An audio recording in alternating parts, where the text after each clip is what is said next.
This is crazy, man. If you want the Cliff Notes version, if you weren't there to actually see all of this go down. Jim Schlossnagle, who Texas A&M, by the way, poached from TCU, which is another funny angle in all of this. Texas A&M poaches Jim Schlossnagle, who did an excellent job at TCU. He's there at A&M. They make it all the way to the national championship game. There have been rumors about Texas pursuing him. His former AD, Chris Del Conte, obviously now is at Texas. They just announced the firing of David Pierce finally this week, but that had been rumored for a long time. So A&M's in the title game. They get the title series. They get up 1-0. They lose the next 2 games. At the post-game press conference, I've got these 2 things pulled up. These clips are unreal from Schlossnagle. At the post-game press conference, he gets a little snippy. With the reporter here. Which one is the first one? Yeah, here we go. So this is after losing the national championship. There are rumors about him going to Texas, and this is how he handles the question that gets asked about. Coach, with respect to the difficult outcome tonight, but with the rumors circulating today about a specific job opening, what do you have to say about your future in Aggieland? Yeah, I mean, I think it's pretty selfish of you to ask me that question, to be honest with you. But I left my family to be the coach at Texas A&M. I took the job at Texas A&M to never take another job again. And that hasn't changed in my mind. And that's unfair to talk about something like that. That'd be like you asking Montgomery if he's going to sign in the draft. But I understand you got to ask the question. But I gave up a big part of my life to come take this job, and I've poured every ounce of my soul in this job. And I've given this job every single ounce I can possibly give it. So write that. Coach, thank you very much. Ugh. Dude, I hate that. It makes you cringe now knowing what happened after that, because it's not just, hey, that was selfish. It's then to finish it with that flurry, like, write that. I poured my heart and soul into this, everything. The guy within 24 hours is announced as the head coach at Texas. Like, which means that was already done. I mean, that doesn't come together and just you snap your fingers in 24 hours and you're the head coach of Texas, especially when you have a pre-existing relationship with the athletic director. We know what happened here. And I think I saw Kendall Rogers, who's one of the best experts in college baseball, say that it sounded like it got done like a couple weeks ago, maybe before their regional had even started. So, the Texas A&M conspiracy theory is that it was like happening during the championship game. And some of that's probably a little far-fetched. It sounds like it was just done kind of before they got to the postseason. But either way, really gross, crappy way to answer that question, especially when you're a coach. I'm sure he does, like all coaches do, that preach accountability and, all this stuff. And everybody always just has a problem with the kids and how they handle themselves in the transfer portal and all this stuff. I mean, there are a million angles to this story. It's just like, the coaches just can't help themselves either. And to just be, I don't know, so pompous about that thing. I hated that. And then you have this exchange today. This one's a little longer, so bear with me, but he's introduced as the head coach at Texas, and he gets asked about all this. TexAgs.com. Welcome. Thank you. Coach, on Monday night, you said that you went to Texas A&M with the idea of it being a last job. And then you said that your mind hadn't changed beyond that. So, number one, what changed? And then number two, what would you say to those Texas A&M people that supported you that feels like that you intentionally misled them? Well, I didn't intentionally mislead them. And that's a very fair question for you to ask, because that is what I said. In that moment, that's exactly how I felt. At 50 years old, you got to understand, and Chris would probably back me up on this, I love TCU.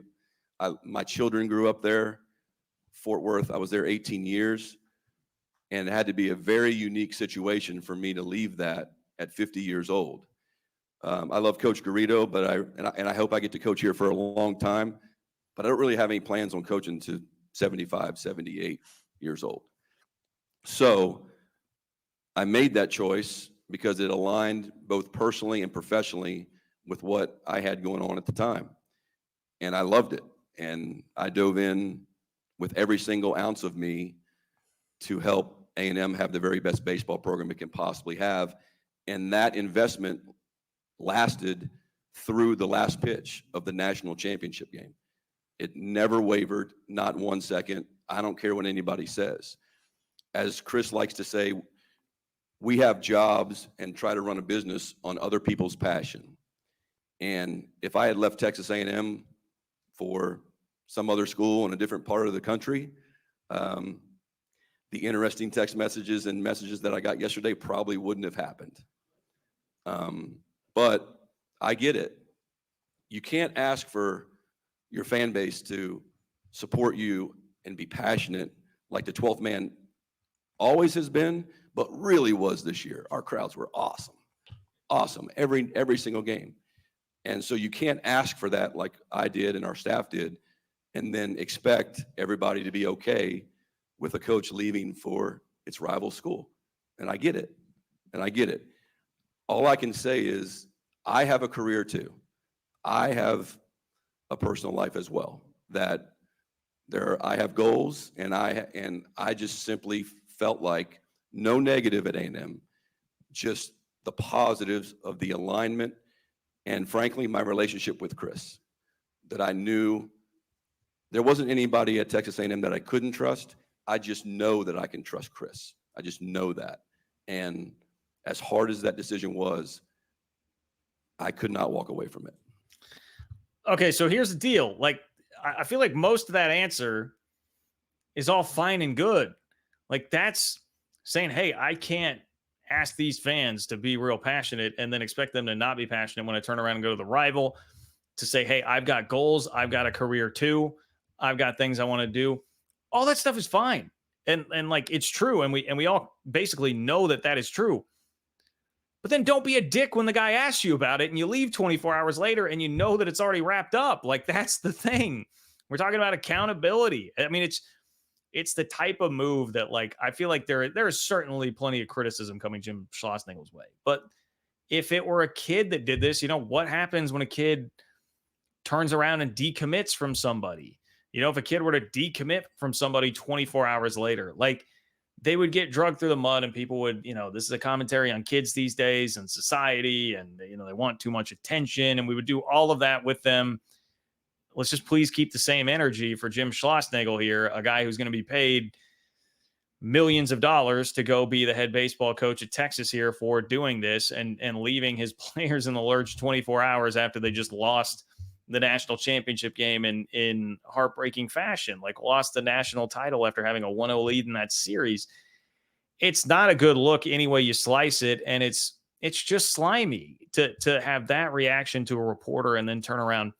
It's none of that is good. And I feel like there was not enough accountability there. Maybe an apology for the way that you handled that after the game. How about something like that? It very frustrating to me, the way that Jim Schlossnagle handled this. And we could do a lot of content just based solely on that. But that wasn't even really the reason that I wanted to bring this up on the show today. I wanted to turn it back around into what about the Big 12? Like, what does this mean for Big 12 teams moving forward? Because it is hilarious. I mean, do not get me wrong. It is hilarious to see this happen to Texas A&M. I have no love lost for the Aggies, for the unbelievable. They have so much sense of self-worth and importance in the college athletics world. They perennially underachieve. They throw money around and think they can money whip basically anything into happening except for winning. So there's no love lost for the Aggies at all. But the danger is, like, more of this is going to happen in college athletics. And this is not, I fear this will not be a totally uncommon thing. And we have seen it before. I mean, look, I know all my viewers in Lubbock, Texas are like shaking their heads. I love that GIF. Is it James Franco? Who is it that's like on a pirate ship and like they're both guys have like a noose around their neck or something and they look at each other and they're like, first time? I know that's how Texas Tech fans are feeling right now after they experienced this with Chris Beard and Texas Tech. But now this is even within the same conference. We're just in a world where the powers that be, like the concentration of power, it will continue to trickle up and up. And we're talking about like the top 5 to 10 are just going to be able to do this type of thing to damn near anybody. it feels like. And it's not a good thing for the sport, man. It's the whole enterprise is just very much on this rocket ship to the top, where the people pulling the strings will be like the top 5 to 10 really in all of this. And yes, there are going to be more teams than that actually included in whatever the final end game of this looks like. But make no mistake, there are more levers being pulled to allow the real powers that be to have more power in all sorts of situations. And this is just, to me, like a microcosm of the system that has been built right now. Like, this is a symptom of the big problem in the ecosystem that college athletics is right now. Yeah, I mean, I hated it when Trace Ford went from Oklahoma State to Oklahoma. Now, then Trace Ford did lose Bedlam, which was a pretty fitting ending for all of that. So congratulations to the Pokes for getting the last laugh on that. But like, I hated that, you know? I mean, if you're looking at this as an Iowa State fan, if you're looking at this as an Oklahoma State fan and laughing too much, I mean, look, I just laid out an example there of Oklahoma State. You've got an in-state rival who's in a Power 2 conference. Iowa State, you've got an in-state rival who's in a Power 2 conference. This type of thing could very, very well happen to you next. And anybody, really, but especially the added pain of it being like your in-state heated rival. If you are somebody else in the state of Texas, we outlined the Texas Tech thing. TCU lost Jim Schlossnagle in the first place to Texas A&M. You know, the school that could, in that situation, kind of money whip it and throw around more resources. It just sucks, man. It really does suck. Like, as funny as it is, it's great for content. Texas A&M is talking about suing people. You know, TexAgs is just delivering a wealth of incredible content. Just go follow Message Board Geniuses is probably the best way to get the cliff notes on that on Twitter. But it's not a good thing for really anybody involved that this is going to happen. I mean, hell, like, this was not a rival, but it happened to Oklahoma. I mean, they lost Lincoln Riley to USC, right? Like, almost anybody, unless you are like Texas, Ohio State, Alabama, LSU. I mean, it's a very select group up there. You know, Notre Dame got Brian Kelly poached by LSU. It's just so much power resides in the very tippy top of the sport right now. And this was so emblematic of it to see this, albeit it's not just the fact that it happened. It was also the way that it happened that turned this into a much bigger story. It's Jim Schlossnagle made this into a much bigger story by the way that he handled this whole situation, the way he handled getting the question, and all of that, frankly, just makes it seem really, really slimy. Chris Del Conte was like proud to tweet a picture of him parked next to a cemetery because he, on Tuesday after A&M had lost, like, he went and hid out basically by a cemetery so he wouldn't be seen in College Station when he went to go finalize the deal with Schlossnagle. Like, it just, and then tweets the picture like this is something to brag about. It sucks, man. It sucks. And I get it. Texas fans will come in and, hey, CDC is a killer, cold-blooded killer. He is. And that's what Texas needs. Like, they're in a position where they've got the resources. They're going to try and throw their weight around. Like, that's what you want. But that doesn't mean that it's really good for anybody involved here, except for Texas fans in the short term. That's it. So I don't know. I don't really like much of any of this outside of a few laughs that we get to have at the Aggies' expense.